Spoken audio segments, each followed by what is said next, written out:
Whoa. Whoa. Indeed. Sorry about that. Let's try.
Right, well,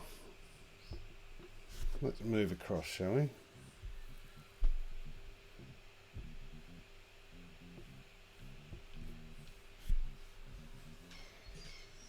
And pause the music. Hello and welcome to another live stream tutorial online workshop thinking through. I am joined today by me, who you can see up in the corner, up there. Hence, oh man, my live stream. I might even have to turn it off.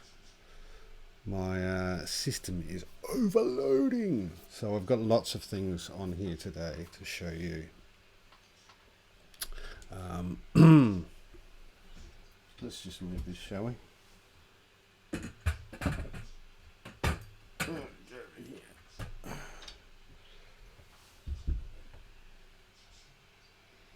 This will be better. Cleans up the shot a bit. Okay. CPU's running at over 80% at the moment, so I'm going to lightning through this one today. And we will, if you've got questions, hi, I'm Michael, by the way, how are you? Dancing like a DJ.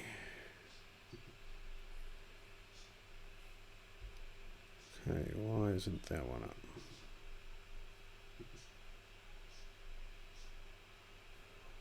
Why is it not up? Where's the way it is?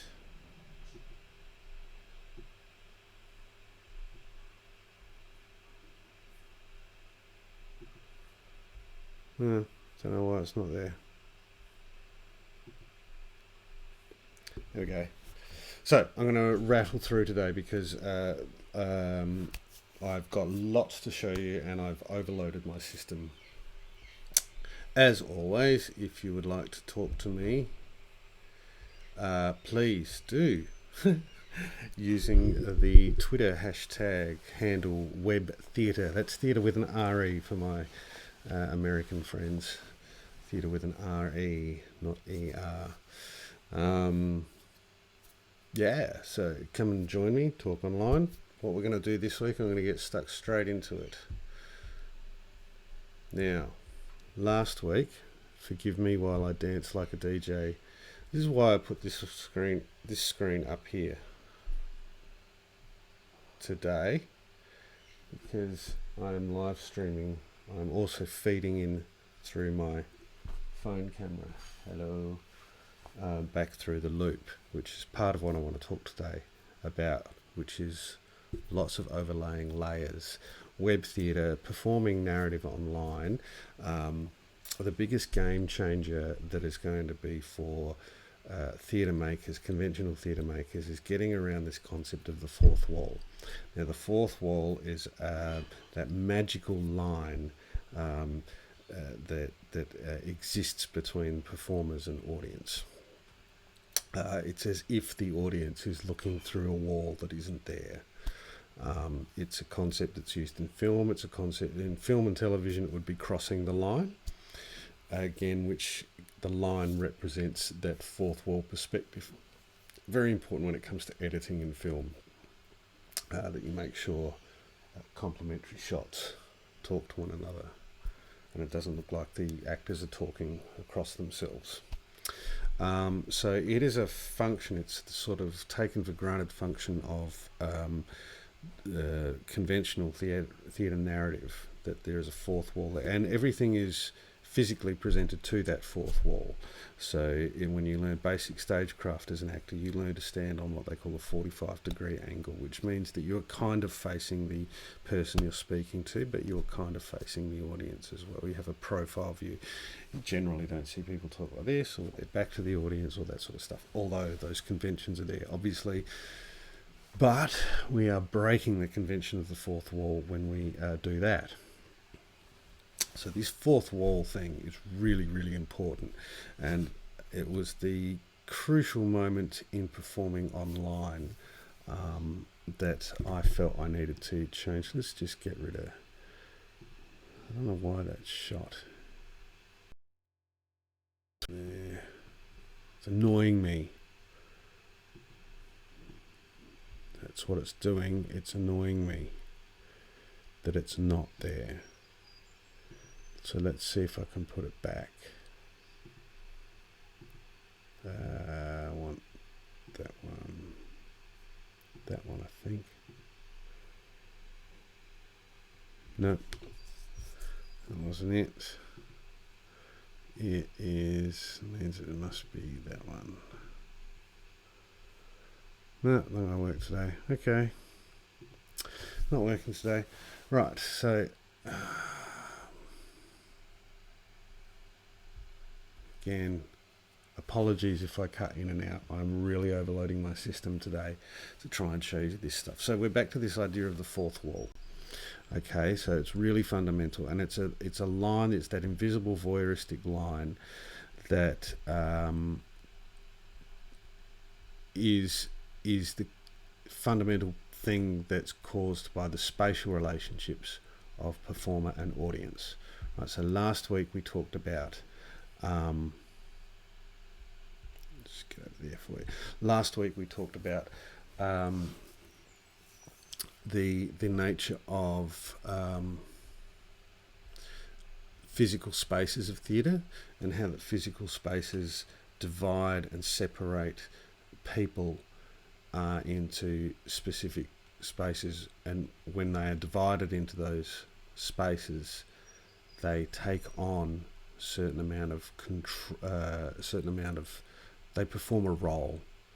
Yep. So when you go into the audience, you perform the role of an audience. The audience has a role to perform within the nature of the play. As much as the actors are performing a character, the actors are performing the role of performers. The audience performs the role of audience. They watch, and part of their role is to watch quietly, to watch as voyeuristically through this fourth wall. And like we went through last week, there's this correlation between this space and where these audiences sit, right? So when we think about conventional theatre, can I play this even? What happens if I play it? Oh, okay. Can I get rid of that and keep that? No, it can't do that. Like say I'm maxing out. Right, so you've got your normal theatre on which your performer performs the role. Yeah, they're separated by space, even though everyone's, or lines in space. Anyway, I keep going.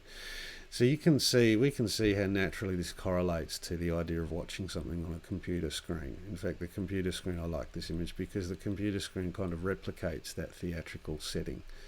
The keyboard, the viewing space. Yeah. The keyboard is in live. The audience in the room will laugh at a joke, or they'll gasp, or they'll hiss the villain, or they'll do something of that nature. Yeah. Don't forget, if you want to talk to me and ask any questions, hashtag webtheatre on Twitter. I'm streaming to multiple places at once, so the best place to get me is hashtag webtheatre on Twitter, and I'll get back to you. Anyway, so if you think of the audience as made up of it's made up of individual people that cause a collective. That collective responds to the action that's going on stage. And then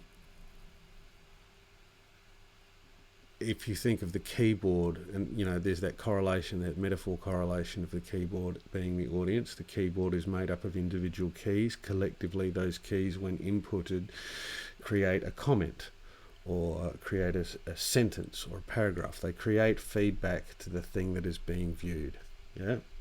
Now that's still working in this kind of fourth wall space, but there's some differences. So this is just reiterating those kind of spaces. That's a cinema, that's a home cinema, right? So there's still this relationship of that's the viewing thing, that it's through that window, through that wall. Like the TV screen and the film screen are literally that wall that we are peering into, right? They're framed, and that's where you get ideas of mise-en-scène and all the rest of it. And you can see audiences, yes, responding, interacting. You can either sit formally or informally. There's still behaviours that are required. Same with the lounge. Yeah. You can sit informally or formally. There are probably rules in your household about how you watch the television. Is everyone allowed to talk when you're watching your favourite show, or is do you have to be quiet? So there are rules that happen. The audience plays a role. And here we go back to this version again. In online though, it's multiple things happening at once. So this image below, it represents, you can see there's a reflection of the cinema audience and the television audience, in as much as there is a group of people sitting in front of that window, that portal, that screen. But what's going on is that they are connected. Literally, they are connected by wires. And they are literally inputting all the time, right? That's kind of an introduction to the way this thing moves. So maybe instead of thinking of theatre and interfacing online as this replicated version of the real life experience, my idea is to think about it as layers. That there are layers of interaction that happen.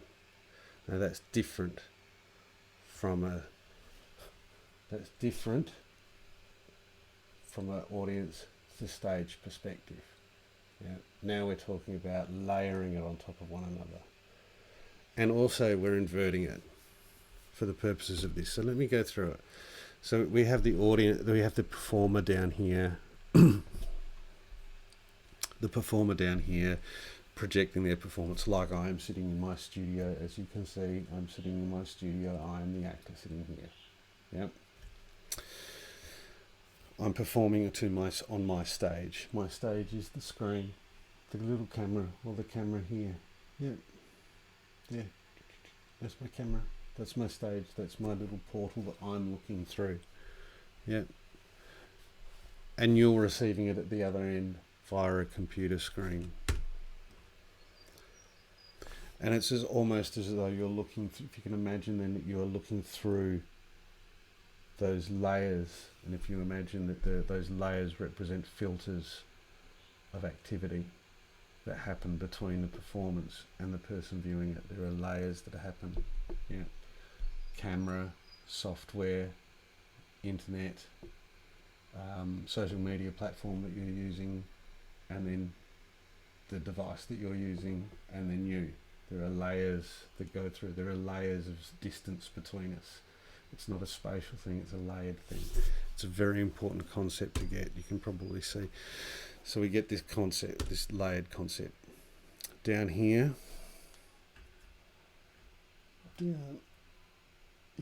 back to front, live actor performing at the location. That's me. I'm in a fixed, or I'm either performing to a fixed camera or a mobile camera. Yeah, this is where this camera comes in handy. Hello.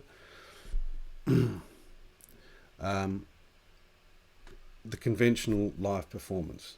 Me, the actor, props, things that I use, lines that I deliver. When we've got the broadcast software. So that is the software in this computer, the thing that's overloading my computer at the moment, the software. In this case, it's Wirecast. It's a software program that takes that audio and video and then condenses it into a file format that can be broadcast. Yep, so that's a piece of software that happens at that level. Then I'm being broadcast out to the wherever you may be watching it, YouTube, Vimeo, Twitter, Twitch. There's that level of broadcasting. I mean, in between that and here is also the interface of the the internet software provider that you're using as well, on the back end. All that stuff that happens in the middle. Yep. Next layer is the social media interface. In this case, it's like Twitter, where I'm asking you to hashtag webtheatre and you can talk to me. That's another level of interface again, and that's like Twitter is obviously different to YouTube or whatever you're watching it on at the moment. So that's another layer again.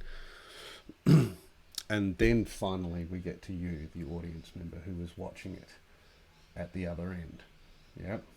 And then there's you. All the way between me here sitting in my studio, through all those different layers to finally get to you. Now, if I take those layers and then reconfigure them, the visual representation of that. Yep.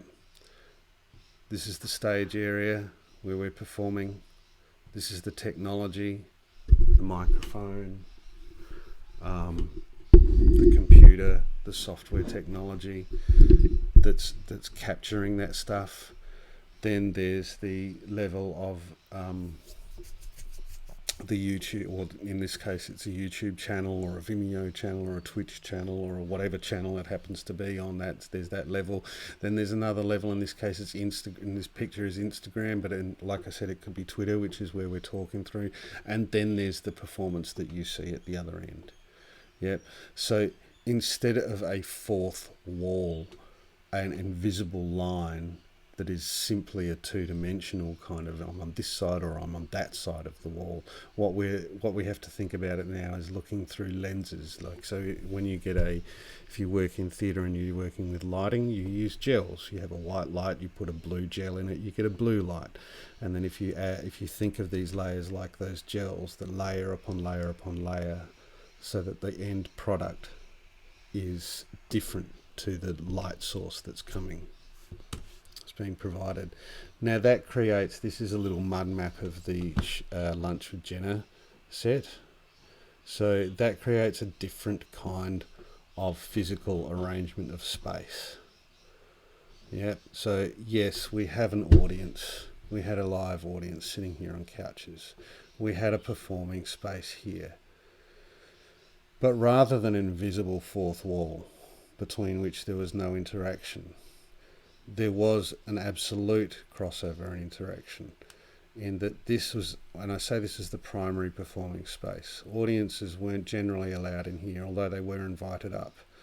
The actors would then move across to the audience and they would interact with them, so that there's this blending. We're blending this fourth wall. We're moving through it, passing through this imaginary fourth wall. In fact, you may as well say it's not even there, because the audience were aware of what they were watching. They were within the walls. If you were watching what was happening from outside, then it would be different. Over here is the production desk, and this is the camera. The green ones are the cameras. So these are the interfaces. This is the interface pathway to the online audience who is not represented visually here. Yeah. So this is the mud map with pictures taken from each of those locations. So this photograph here is what I was looking at as the production manager. Yeah, and interfacing, kind of like what you're looking at now. Yeah. This photo here is what the audience was watching at the other end of the show. That's what it looked like. I mean, that's from a rehearsal, but that's what it looked like at that raw filter, that raw light filter level, like the lamp I was talking about. That's what it looked like after you look through all the filters. Yeah. And this photo here is also from the audience's perspective. So, let me just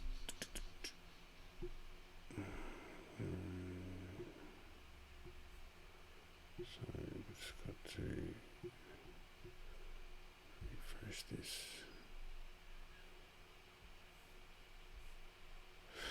Yes. So now we're not talking about a fourth wall concept with them and you, and no filter in between. In a conventional theatre space, all that filtering is done behind, and it's kind of backgrounded, and then it's just broadcast and presented out. What we're doing is adding another at least 3 or 4 layers between that performance and the audience on the other side,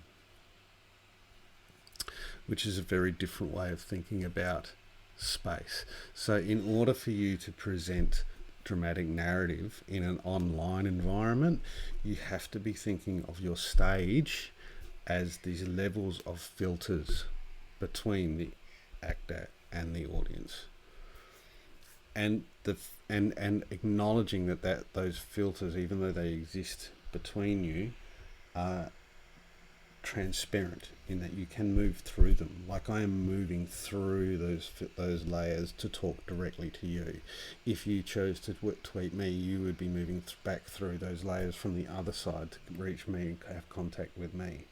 Now that's a very significant different way of thinking about performing, because one of the things that I kept finding in the field work, in the experimental stage, was that every time we tried to create narrative between 2 characters, those characters would talk to each other. By doing this, you're kind of putting up that wall. I can't see you anymore, I'm not acknowledging you, or I'm aware that you're there, and that wall, what we're trying to do is rip that wall away, turn the dialogue back out, and have an interaction with you. You, the audience, then becomes, instead of your role, like in this first version, instead of the audience's role being a collection of passive people, your role is much more individualized. What does that mean? So here are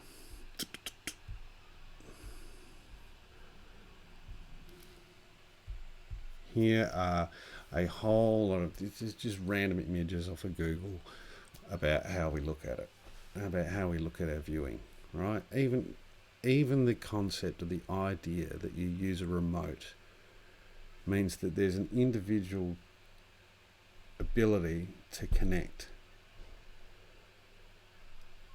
The hierarchy of language and who's allowed to speak and who's allowed to operate has shifted. Yeah? We're all tweeting, we're all inputting.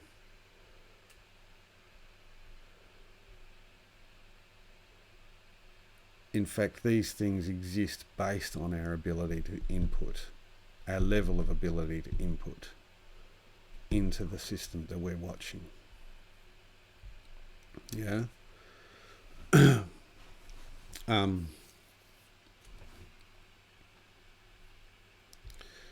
Functionality, our ability to be functional within the experience. That's probably the big game changer. that theatre performers and filmmakers have to get their head around. And like I said the last stream, is that there are many actors who actually find that challenging. There are many actors who get annoyed. They don't want the audience to respond. They want them to sit there passively and watch them with that erratic reverence of the thing that they are doing. And that is something we have to get around when it comes to telling our stories and our drama. Because now we have to make that drama and those performances with this interaction, this fluidity between us in mind. Okay? Hope we're working. I hope you're following me. Please, if you've got any questions or this is just like, don't understand, it's too confusing, by all means contact me, because when you ask questions, then I have to explain myself, and then that makes me think about it in other ways again, that I can communicate this to you. So this idea of layering and transparent sort of lenses between us, it creates a different hierarchy of language. All right, now I'm moving into a different area again. It creates a different hierarchy of language. In this model here,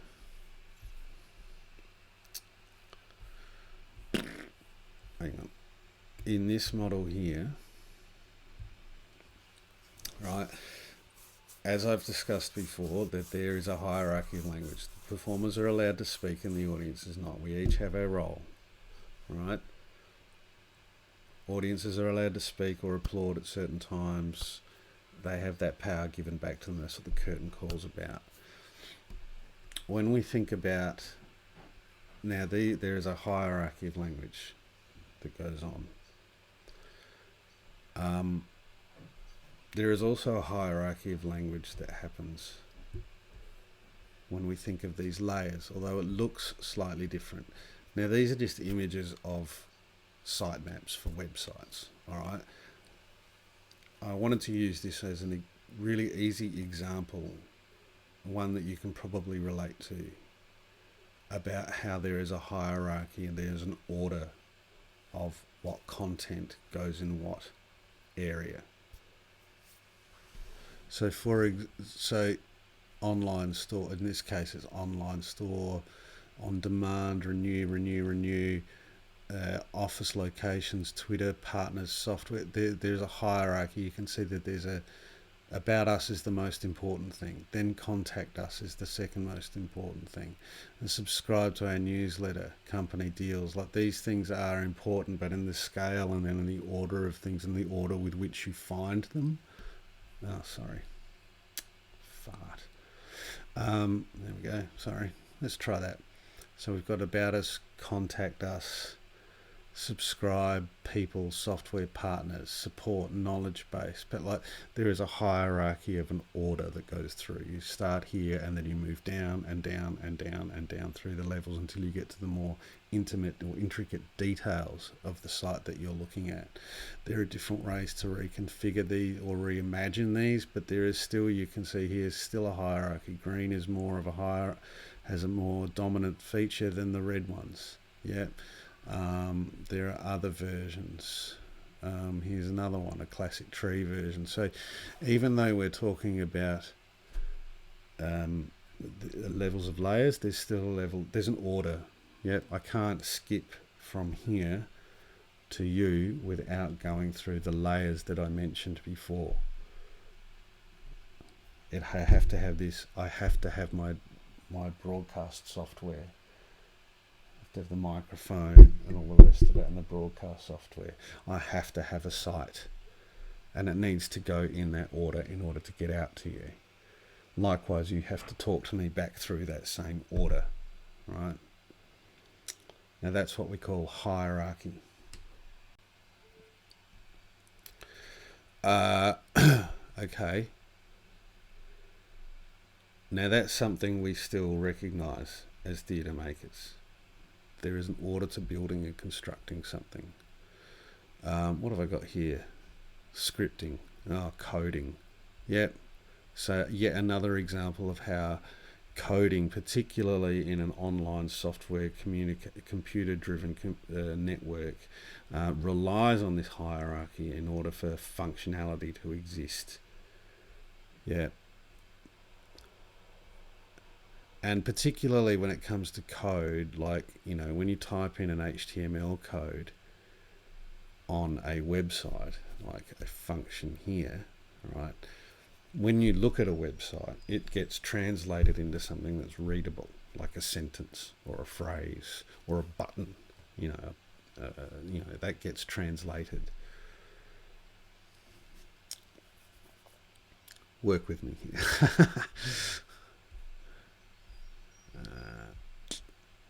Just check again.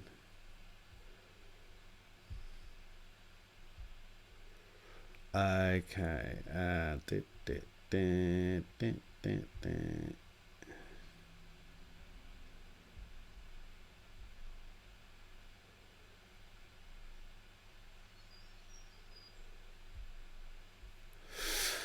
Okay. So we get back to here. Mapping a play script. Same sort of thing. There is an order that happens. There is dramatic narrative. There is curves. There are character arcs. There are peaks and troughs. Multiple different ways that you can reimagine that. Right? It goes on and on and on. The other thing about, this is the other thing about writing for a play, right? Is that it's bookended. This is a great example down here, right? It's bookended. There is a start and there is a finish in time. At the beginning of the play and the end of the play in time. Yeah. And that is also, that fits in with the narrative that we're talking about with theatre spaces, that you walk in, you sit, the curtain goes open, the house lights go down, or they come back up at the end and the curtains close at the end. Like it's bookended by these moments of activity and these moments of time. How long does a show run for? 90 minutes, right? The thing when you're communicating online, and you probably see this in comment threads and things that you might follow or groups that you follow in your social media platforms, is that there is an ongoing narrative that keeps unfolding. Yeah. That the narrative surrounding your favorite Twitch broadcaster, for example, is the story of that Twitch broadcaster over many, many streams and over many, many years or months. And in that way, it's akin to what we would understand as the soap opera or the telenovela, in that there's a history of these characters. And when you engage with the Twitch streamer, you're engaging, unless of course you're finding them for the first time, but you're engaging with the history of that Twitch streamer, that there's a narrative that follows them through. And the good ones will they will have cliffhangers, YouTube videos, and things like that. They have what's going to happen next time. On next week's stream, I'm going to talk to you about this. Give me a whole heap of feedback and I'll respond to you next time. That there's this sense of anticipation that the performance hasn't been bookended, that it is come from somewhere and it is going to somewhere, and that it's this continual flow. So these are a couple of really fundamental concepts that we as theatre makers and filmmakers and anyone who wants to live stream dramatic narrative have to get our head around. The idea that we're not in a fixed space with a fourth wall, that we're talking directly to people through layers and filters, and the idea that time and character arc and development and narrative is fixed between 2 points of time. So, time and space are the two things that have fundamentally changed. Now, time and space is something that was talked about by a guy called Bakhtin. I'll show you. Bakhtin, for all the academic nerds out there. Bakhtin wrote about these concepts of hierarchy of order, hierarchy of function, and the interconnectedness of these hierarchical forms of dialogue to give power and efficacy, to be effective. It's interesting to note that he is a theatre phobe, because he dealt primarily with literature, where there is a printed symbol on a page that has been put there by someone and then gone through different layers of interpretation to get into the head of someone else. Whereas he was a theatre phobe and they call a lyricophobe, because when it came to actors and performing, the convoluted levels of authority and hierarchy of knowledge, and who was speaking and who was the narrator and who was guiding the thought and it was too complicated for him to really get his head around, from best I can understand.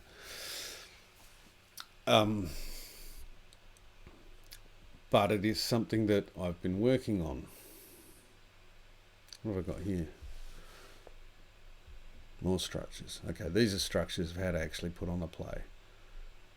This is exactly what I'm talking about. There's an order of dialogue that goes on. Director, associate director, business officer underneath the director. That's rare.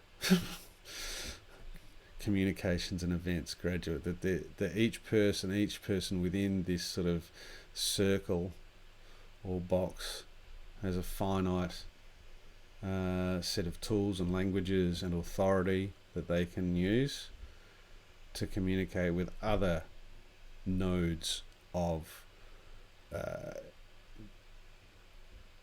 power and things, and people doing things. People doing things. There are people doing things.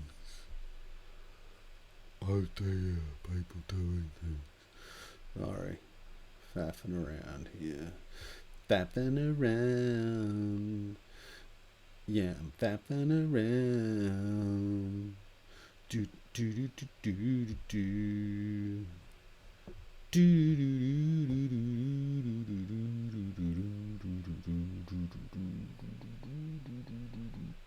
do do do. Okay. So yeah, if you are interested in creating narrative in an online digital space, and you want to move beyond making film, because the thing, move beyond film, you have to consider these fundamental things. No fourth wall, filter instead of space. With no fourth wall, there are layers of filters. The narrative isn't defined by time. I'm going to write these down. No fourth wall. Instead, filters to audience who now active role. No bookend of time. I was going to do this thing too.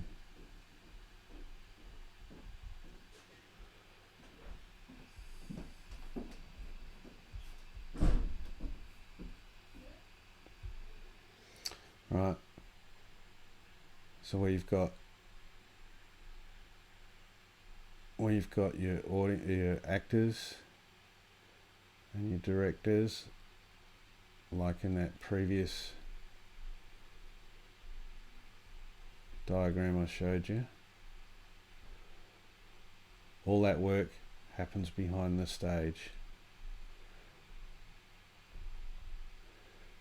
to an audience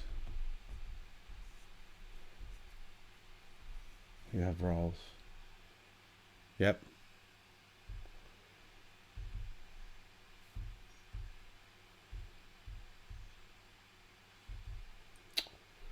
Go away.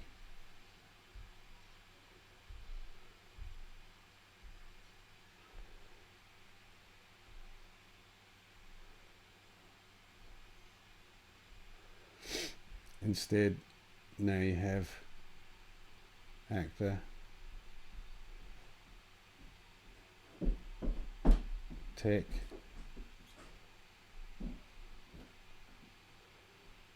What do you say? Tech, level 1. Then there's another level. YouTube, social media, audience watching. And they can talk this way, and they can talk that way. They can reach all the way down and out, but it's through those levels. And the further and the deeper you go through, the less actual control. You can have a ripple effect, but the less actual control you have over what's going on.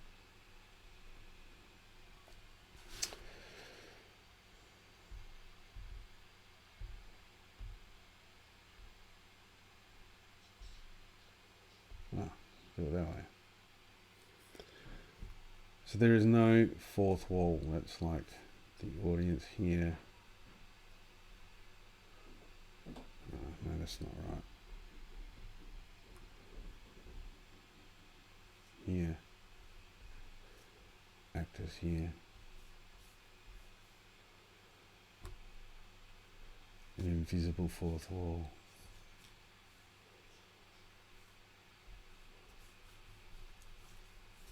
Here.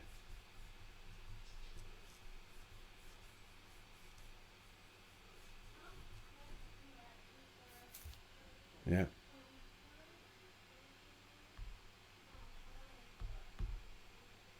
I'm playing with colours now.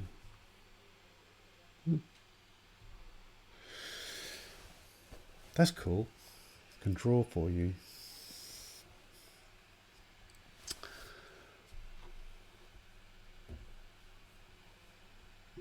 So where am I? I've got those three things. No bookend of time.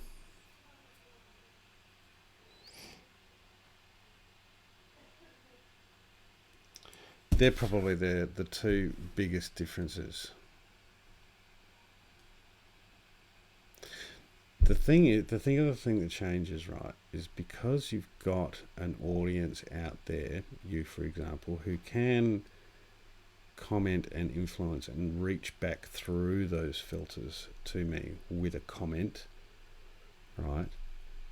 It can influence what I do.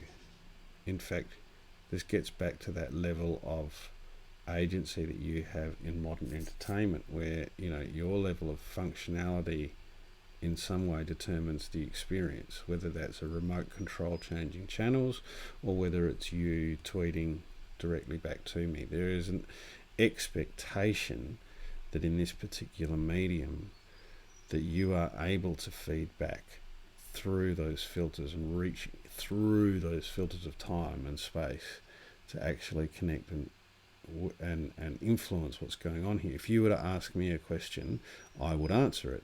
What you did directly affects what I then do in terms of my performance. Yeah. That, and you as the audience member come to expect that you can do that. So when we were experimenting and we were doing Twitch, we got a comment one day from someone who said,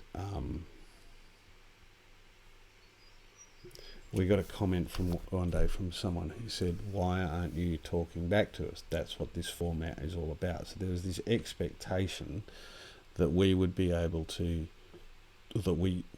talking back to them. And there was annoyment and frustration when they couldn't reach out to us. So we were ignoring them. We were doing that fourth wall thing. We were ignoring them and pretending that they weren't there, and there was frustration at that level. So then we started to experiment by asking questions all the time. What do you want to do? Like in live improv, what do you want to do? What should they be doing? Where should they be going? What time of day is it? Who enters next? All these sorts of questions, trying to get responses back from the audience in order to get that influence in what was happening. But then that didn't work because the other feature about this is that you have the choice whether you communicate and reach out or not. That's the freedom of your choice and the authority and the power that you have in this particular medium. So what we found is that performances would fail because we ignored the audience and we put the fourth wall up. Performances would then also fail because there was an expectation that they would contribute and then they didn't. So the question then becomes, how do you maintain a dramatic narrative of a story that has a storyline and a character arc and a beginning, middle and end, and those features that are replicable that we can relate to in an environment where the audience demands the ability to contribute but could choose not to, but also has the power or authority to not? What do you do with your play if the audience, if you're in a scene that requires audience participation and they don't participate? How do you keep it going?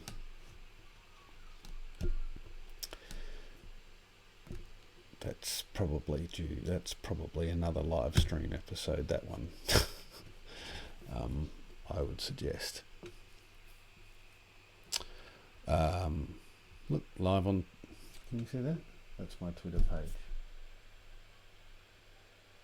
Live on Twitter. Twitch, sorry, live on Twitch. If you're interested, you can go to my Twitch channel, which is MAP T4D_T4D. And we're all there as well. Look at everyone. So many followers. Total views 949. Talk shows and podcasts. That's me. Probably should update my Twitch channel. So, like, here's a classic example. I've got no one watching. Well, one person watching, which is probably me. And no one talking to me. So how do I maintain what I'm doing? Keep talking through it. I hope that's helped. Like I say, I'm maxing out my CPU today. So I'm going to call it there. Please, if you got anything out of this, if it was enjoyable, if you've got any questions, reach out, contact me.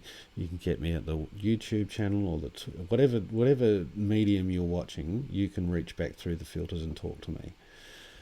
Reach out, contact me, ask me questions, ask how it can work for you. This is an application. I'm going to get commercial now. This is an application for storytelling and drama and all the rest of it, but storytelling and drama can be used in an artistic way, or let's face it, a commercial corporate way as well. Do you do professional training? Do you do role play training in any of your professional environments? Do you do product placement? Do you want to talk and communicate to your audience in any particular way, in a uniquely dramatic way?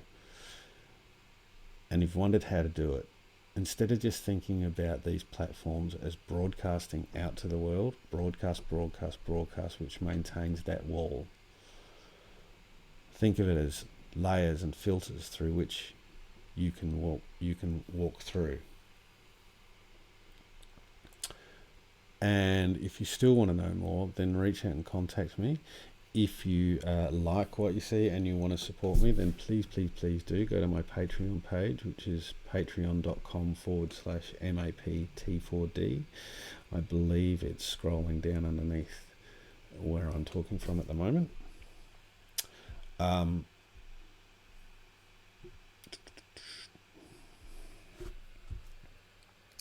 Please do that.